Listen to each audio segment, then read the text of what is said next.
Greetings everyone, this is the Crusader Historian coming to you with another video. Here to you with another video. We are talking about Medieval 3 Total War. The June uh, video. I know this is still technically July, but they posted the live stream was done like on last few days of June, and so it takes a lot of time to watch the videos to make my notes and get everything together and recorded so I can talk about it, what they say and my thoughts with you guys. Anyway, this time was on Medieval 3 Total War, and it was a rather fun, interesting talk. And as you can see, their discussion was on characters and dynasties, trade and economy, and factions, and something else. Well, anyway, let's get started because there's a lot to get done. And I had to turn off the air conditioner for me to record this video, and I'd like to get it on. It's around 90 degrees out, at least. Over 90 degrees where I am at. So, yeah, I want to get this video done for you guys. And so I can put the video back on. But let's have fun and enjoy ourselves. So first, they did a recap. Reminder as areas are divided into different regions, and all this art they do is not AI. They have an art group, a very good art group. So get that out of your heads. None of this has anything to do with AI. And remember, all this is pre-production. So we are seeing. So if you are thinking they should not say all this, if they don't have any confidence, don't do it. All this is pre-production, okay? Making a game requires a lot of work. And they are taking us on this journey so we can be a part of this process, and they want feedback. So I mean, I should get involved too, working on it. So they are doing something new, and they're working with consultants. For Western Europe, it's Tobias Kappel, and they expanded it to Professor Wilson of the Holy Roman Empire in Western Europe. They are working with Professor Jonathan Phillips of Crusading History and Crusaders in Middle East. From what I heard, he's a pretty good historian of that period. Arthur Bale of the Middle Eastern Arms and Armor and Seljuk empires, and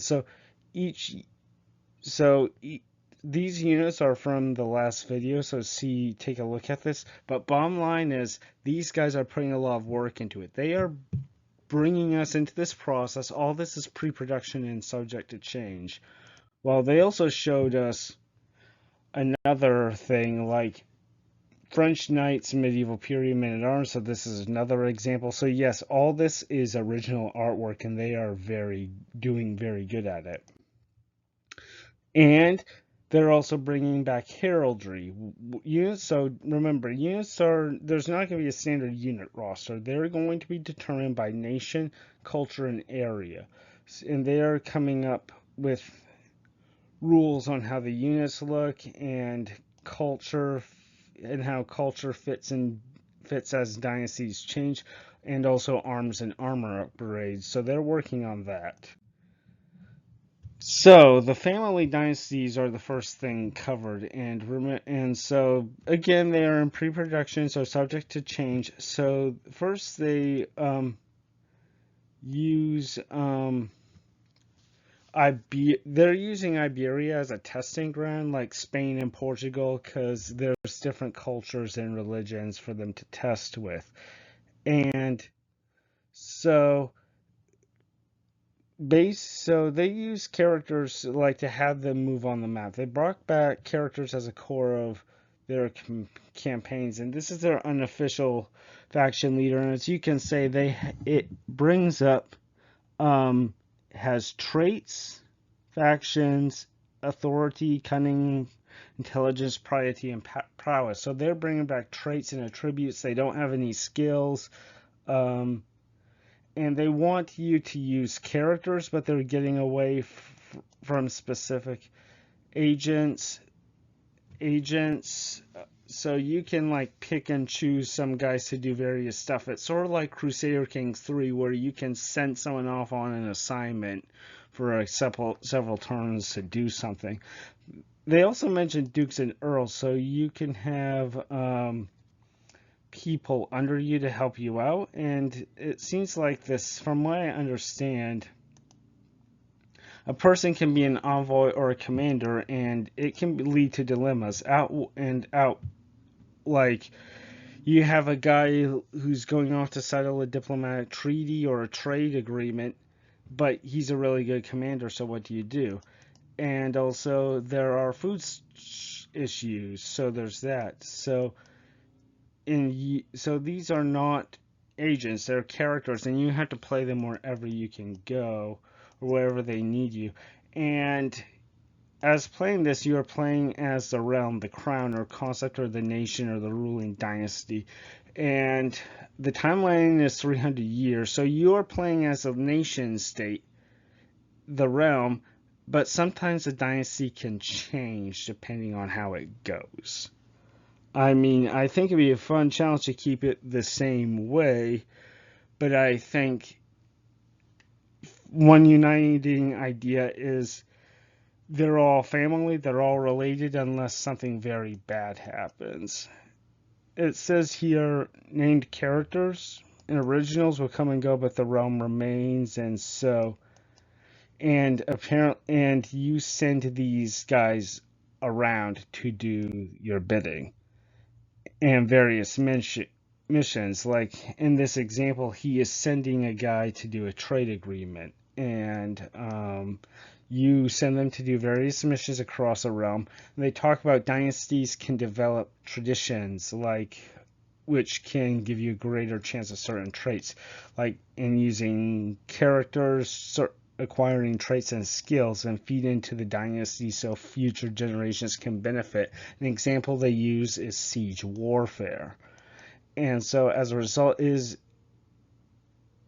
is a way to keep the essence of your characters alive, because your characters might be around for only like 4 to 5 turns, but so they can still have an influence on the dynasty. And dynasties are present across multiple realms. So this dynasty, it seems like has some members of other regions. I think one of them is Portugal, and this is they're playing as Castile, and so Aragon and some other places. So you can have dynasty members in France, dynasty members in Italy, for example, and you can call upon them to help do your bidding. It also means you can meddle in other realms. It gives context for marriages, and it creates a tapestry of influence in dynasties and alliances. Dynasties can help you get progression, but can cause trouble, like you exert your will on the medieval world and wrestle with other political issues, but they're also going to do it to you as well. And this sounds a lot like CK3, like you build a nation how you want, but other dynasties will try to exert their own ideas. Like, for example, I'm going to play as a Byzantine Empire when this first comes out, and I have plans in mind to exert my will on the world. But the other nations of the world are going to do some of the same things. If I want to reestablish dominance over the Holy Land and reestablish control over all the lands I was on once Christian, well, other Christian powers might have something to say about it, and also a lot of Islamic powers will have something to say about it, and they might want me removed as well. So we need to keep that in mind. So, and also issues are there, and you have to influence, navigate political drama, and apparently there are female leaders as well, so this is going to be fun. I mean, contrary to what some medievalists say, female and women leaders do have some influence in the world. It's not as bad as it was during the 1700s and the 1600s. I personally say the 1700s is a dark age of women's rights, but that's just me. Um, so you can, like can see below various subfactions giving their inputs, and there are various, like this one is to whether or not to give priority to something else or holy order. And each factor, there are factors like loyal, pious, and dynasties. You can change and apparently, so you do that, and apparently you can change inheritance laws and trading rights but be warned, anything can start a war like civil wars. And so, yeah, this is still total war. Keep that in mind. Distance is also a factor. Larger distance makes it harder. You can sway characters. Diplomacy is a possible way to work. And you as a crown can decide what you want. But you have to live with the consequences. And this can lead to some murders, civil wars, and so on. And another part is they looked at the economy. The big part of this is trade routes. It's a way to customize the economy, and you can use characters to establish trade routes. And it's no longer between factions, but between regions. And in the regions you either own or something else owns. They don't have roads in yet, because this is still a work in progress. They're working on it. The value of the trade routes determine how big it is. You can trade between your own towns and within your realm. I personally like it. They said it boosts wealth of connected regions and it helps distribute strategic resources throughout the realm. I really like that a lot because it can help make sure things go up and about and all over the place. And the better your realm is, it means the more wealth you have to exert your will on your neighbors. I also think it's a good idea because it grants more options, and more options means more money, and more money means more trade and more armies and more stuff to do things with. So this grants you more things. Like, for example, if an area needs iron, you can get iron from if you have an iron mine in your own territory, you can get it in your own territory and maybe sell iron to another nation. And they are not going to get into number crushing. It's more abstract. It's in tiers. Tier 1 is produce. Tier 2 is produce iron, but can trade it. Tier 3 is so much iron, you can trade it away and have the right to trade it. For example, and they used iron as an example. Trade is interacted through diplomacy, and including how is AI going to act, and they're working on getting it done as soon as possible so the AI can work on it. Remember, this is very early work. Incidents, they also brought up how incidents can affect things. War is an example. Sometimes trade and supply break down due to a siege or a place being destroyed. And for example, if a tier 3 of your place gets sacked, everything else goes down by 1, which means defending of trade routes is important. You construct castles on trade routes, for example, and they're considering raid, which is not perfect but can be temporary.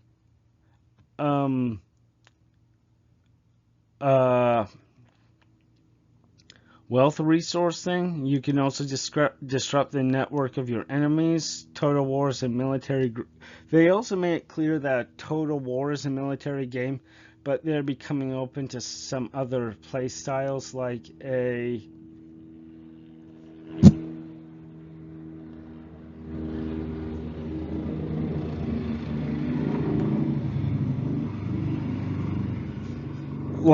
military economic play style, for example. Always remember, what kingdom will you create and what will you leave? You need to look at the layers because they are very important. Look at the layers, look at the powerful families, but people are important. Religion is important. Culture is important. When going not to war, the people when going whether or not you go to war, the people are important because when you go to war, you mobilize the population and your army comes from it. Same with buildings. Every building has a population request. Take a look at the various stuff. Like take a look for a second at my screen right here. You can see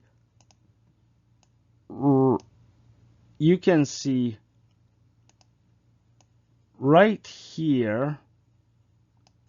That's a population summary. Like you have nobles, you have town folks, you have peasants, commoners, and when you raise an army, you reduce that workforce. Like for example, or build a building. For example, a smith uses town. So, and whenever you build something, they take something from a place. Like for example, you build a smith, it comes from towns, and it takes from the townspeople. And also you can have surpluses. On one hand, it is sufficient to upgrade buildings to match the people, but I would advise from what it says have a surplus matters much more just in case you lose a battle and need replenishment. That this is another thing of the cause and effect to your stuff. Peasants are required for rural buildings, town buildings like smiths are from the urban classes. Nobilities are for administrative buildings in a special place. Be careful about losing knights. I heard losing knights because they are very valuable and can cause a lot of problems if you lose a lot of them. And I heard population increase and decrease are tied to buildings. I don't know if that's true. You are free to check it out for yourself. Urbanization is possible. That increases urbanization. There are special recruitment options such as a emergency nobility, like ennoble the several townsfolk and create professional armies. Wealth can accumulate over time, and every turn, wealth can increase. And also, distance to capital determines how difficult it is to collect taxes. And you should consider creating a vassal, but mind the risks though. And there's a trade-off between playing tall or wide, and keep in mind population is always going to be a factor.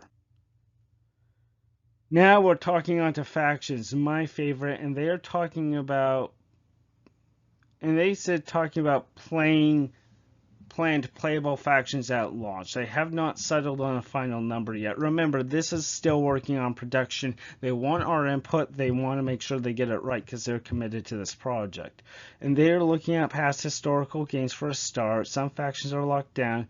They go through, and they are going to go through the lockdown ones, and they're going to go through lists of options. There are around 28 factions they're looking at. This vote, they say, is important because so they can have time to research the factions, build the rosters, faction mechanics. Remember, playable factions is a faction selected at the menu to play, and they want to make sure everyone, and they say each one is kind of unique. Example, you pick England and it should feel unique. Unique units and mechanics and events. I think they heard about like narrative elements like a story. And they're talking about factions emerging later, and these are the factions to pick at the beginning of the game. So, first off, you look at the map. They admit it looks smaller, but they say it's more detailed. But I think they are going to add more to the map through DLCs later, which I say pretty exciting. These are the political factions so far, and they came up a process to make choices like historical relevance through medieval history, the big names that shaped Europe, Hollywood factor like mixed I'm mixed about that because Hollywood doesn't always actually has a very low habit of doing things correctly. So I say that. Say that, but I get it. I get it, but I just don't like that. But anyway, that's kind of my own thoughts about it. Like I'm just there are some ways that I will just end it with saying that Hollywood has a bad habit of getting things wrong. So that is what I think. And if we look at the map, we can see like these are, and they're also looking at how interesting to make their starting position and journey throughout the game. And these are the 6 ones, and these are not voted on. Voted on. These are the 6 definite ones. There's England and France. They are the most iconic factions in medieval Europe. This is what people think when they hear medieval. The Holy Roman Empire, we knew it was going to happen. It was discussed with an advisor. A lot of feudal dynamics and not as simple, but one in Rome, iconic through feudal structure and power struggle. Byzantine Empire, they call it the most sophisticated and stickler histories call it the Roman Empire, iconic through military formation, administrative struggle, surrounded by foes, diverse group and unit rosters. And I am very happy because this is the first faction I'm going to play as. They also added the Solidate of Room. They said it was iconic, but I'm kind of skeptical about it. But I understand I need a primary antagonist to whack. The Solidate of Ruin has been a problem for the Christian world for a long time, and they formed as a breakaway state of the Seljuk Empire, and they said it's iconic. It's Seljuk, a Turkic faction, which they turn into the Ottoman Empire. And a lot like if you leave it alone, they would likely transition to the Ottoman Empire. And you know what? I'm looking forward to having them as an antagonist, so I can utterly crush the Ottoman Empire before it takes roots. And of course, the Kingdom of Jerusalem itself, Crusader state, major element, iconic playthrough. All I say is 2 words: Deus Vult. That's going to be my second faction I'm going to play after I'm done with the Byzantine Empire. So, what are these other factions? First, I'm going to say the survey ends in September, and the blog talks about this more in details. The Seljuk are not in the game yet, but will be added later, perhaps by a DLC. And let's go over the list. There is Republic of Venice, Republic of Genoa, Republic of Pisa, Commune of Milan, but I think that means County of Milan or Duke of Milan. Duchy of Greater Poland, Kingdom of Hungary. That doesn't sound too bad. Theme of Bulgaria. Again, not so bad either. Like another Eastern Christendom kingdom. Kingdom of Scotland, Kingdom of Norway, Kingdom of Denmark, and Kingdom of Sweden. Sorry guys, but this is not the era of the Vikings. Although I'm disappointed. No Wales? Oh man, oh well. Iberian powers, Kingdom of Castile, Kingdom of Leon, Galicia, Kingdom of Portugal, Kingdom of Aragon. Those are actually not too bad, actually. Play as a Reconquista and liberate Spain from the Islamic armies. That sounds like a fun idea. And speaking of the Muslim empires, they have the Almohad Caliphate. Oh, that's going to be terrifying from what I heard about them. The Fatimid Empire, the Zingid Debate, I think. They also have the Kingdom of Sicily. There's a Principality of Antioch. Not too bad, not too bad. And, oh, the Kingdom of Georgia. Now that, it'll be amazing. I think I'm going to play that after the Kingdom of Jerusalem, but I don't know. Honestly, I think I'm gonna vote for the Kingdom of Georgia. That is gonna be so much fun. Georgia, acquire Armenia. This is the kingdom of the greatest queen of the Middle Ages, Queen Tamar of Georgia. She brought Georgia back from the brink, turned it into a magnificent empire, and installed a magnificent golden age for Georgia. And she held on to it and ruled in her own right as queen for a very long time. Queen Tamar of Georgia 2.0. Now that sounds like a fun idea, but I cannot control the succession. But that does sound like a fun, interesting idea. A very fun, interesting idea. Whoops, I forgot two more. Balkan realms, Grand Principality of Serbia and Kingdom of Croatia. Not too bad, actually. That would be kind of interesting to play those guys. Yeah, that's going to be interesting. So anyway, they finished by saying the blog will speak of the factions that are not there, and they are building a game where they can expand the map. And it appears they are giving you top 4 priorities for additional player factions. So go to link.totalwar.com/faction vote, or select that to vote for your top 4 factions and what you want to pick. And let's get started. Let's get the game together. In conclusion, I'm actually very excited about this.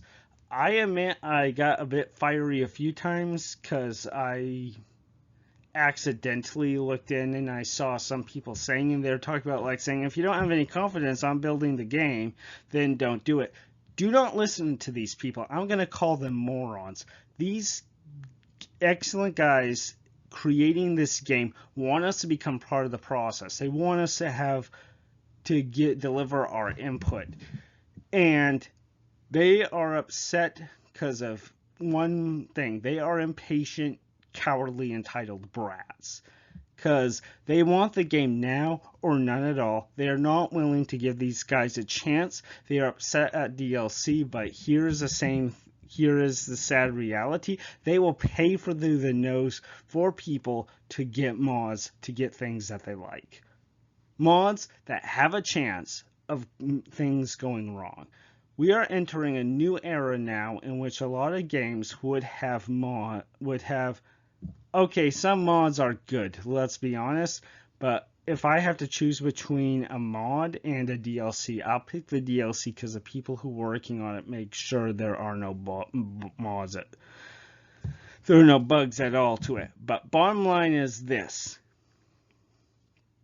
This game is still in pre-production. It's not done yet. And also, DLCs are going to be the way of the future. They are working on building an excellent game right now, and when they have ways to improve it, to expand it, to make it better and more exciting, they are going to add DLC, expand the map, and do a lot of other cool stuff. So think about this. They're giving you a great game right now so you can get excited, play with it and such, and ask questions and say things like, you know what, this feels good. And they would want you to keep playing this, so they will add new things. They will probably add, like, say, a DLC like more units, or like, say, a new starting date, because Meddeval 2 had a few starting dates. Or maybe it's saying we're going to expand the map, and like, say, they're talking about adding the Seljuk Empires, but the Seljuk Empires has a chance of falling apart, or maybe one of those successor states, or maybe even, say, the Kipchaks on the plains, or maybe even the various Russian principality states in what was now Russia, Belarus, Ukraine, and such. All those stuff can happen. They just don't have it now because they're still working on things. Anyway, I say I'm excited with this. Go vote. You have until September. Until next time, Deus Vult, God be with you, and I'll see you next time. Bye.